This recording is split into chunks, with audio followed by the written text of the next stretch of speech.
everybody, welcome back to Art a la Carte. In today's episode, I'm going to show you how to draw this cute little fox cub, or is it kit? I'm not sure.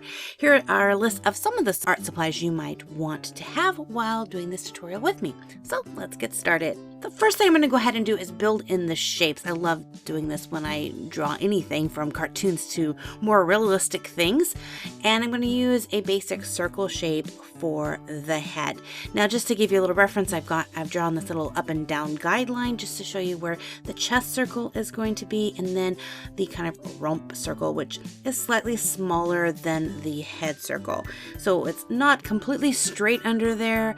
I love this pose. I've realized I have used this pose for so many different things, from polar bears to wolves to kittens to all sorts of things. So yeah, once you get this pose down, it's really easy to customize it however you want.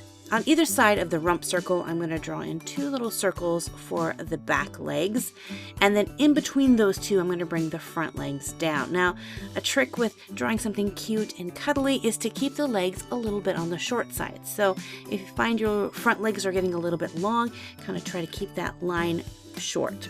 And this is the basic body shape. From this, you can seriously make any kind of cute animal that you want, but we're going to go ahead and make this into a fox. So I'm going to go ahead and put a small circle towards the lower part of the circle over to one side.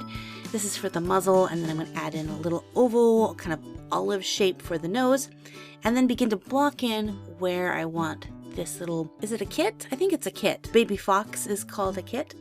So a little kind of upside down M or squashed W, whichever is easy for you, for the mouth. Now, you could easily close this. I'm going to make it open.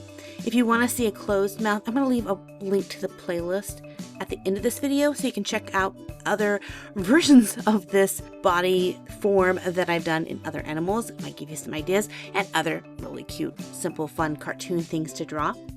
But I'm going to create the mouth open by creating this kind of a rounded V shape, and then add in some detail of like the little teeth and the little jaw underneath it.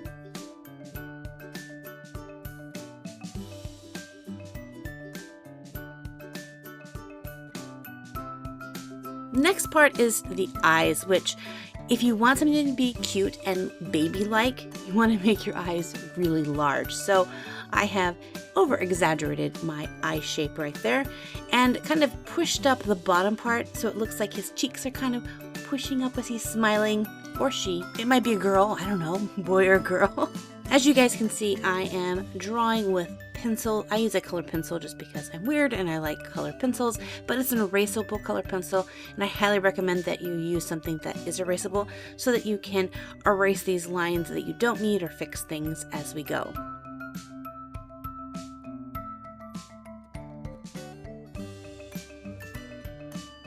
Now to make these ears, I'm going to over-exaggerate the ears a little bit. So I'm going to have them sweep up from the back of the head and up and around. I'm going to have one ear kind of tilted over to the side a little bit. Adds a little bit of character.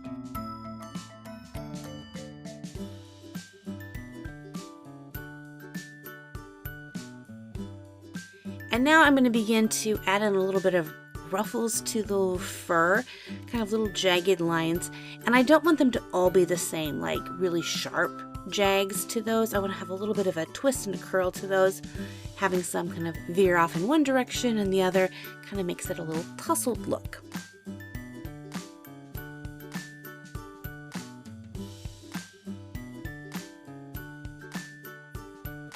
So once we have this part down, now we get to add in some little bits of detail and kind of refining. I'm going to add eyebrows.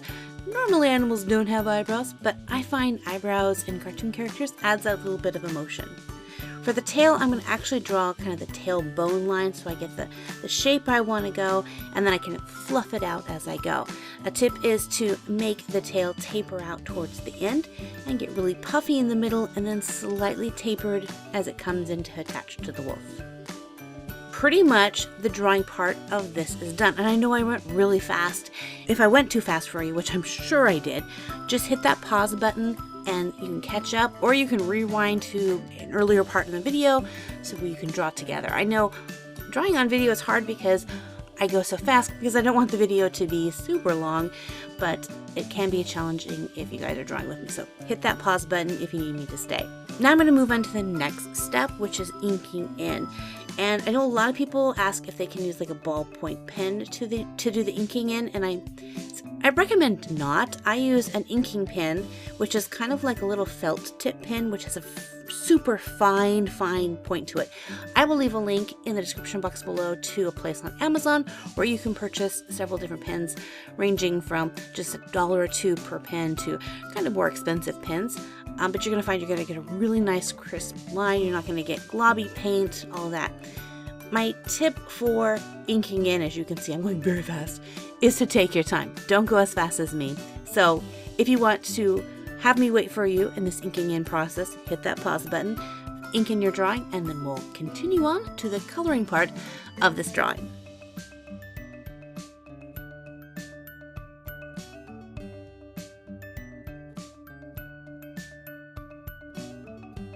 There are so many different ways that you can color your creation. I'm using markers, but please don't think that you have to use markers to color anything. For the longest time, I used colored pencils, and I love using colored pencils. If you want more information about how I use colored pencils and layer them up, I'll leave a link to that at the end of this video. You can check it out, but I'm going to go ahead and speed through this coloring portion using my Copic markers. So Copic markers are alcohol-based markers. They blend really well with colors that are similar. That's a question I get a lot from people. They hear that Copic markers blend well, so they'll get like this dark green and this light blue, and they try to blend it and it doesn't blend. These kind of markers will blend with colors that are similar. So you'll see I'm using kind of a reddish brown color, and then I'll go in with a darker brown, and I'll be able to blend those like in the tips of the ears. Because they're similar colors, they blend together. So yeah, not every single color in the Copic marker family blends together. Whether you're using markers or colored pencils, watercolor, crayon, it's about taking your time. This whole piece from beginning to end without speeding it up took me about 40 minutes to draw. So yeah, don't think that you can get this done in the 7 to 8 minutes that we've been working on this. And there we go, my little fox kit is all done. I would love to see what you guys have created. Whether you drew a fox kit or a wolf kit or a cat or a bear or whatever, make sure to tag me in your photos on Instagram or Twitter. I'll leave all the information to my social media in the description box below. If you're brand new to my channel, hit that subscribe button so that you don't miss out on any future videos. And if there's something that you would like to see how to draw, let me know in the comment section below. I love to keep all your guys' suggestions in a little list, and I go and try to go through all of these as much as I possibly can. Well, thanks so much for hanging out with me, and until next time, God bless you guys, and we'll see you in another art video. Bye-bye!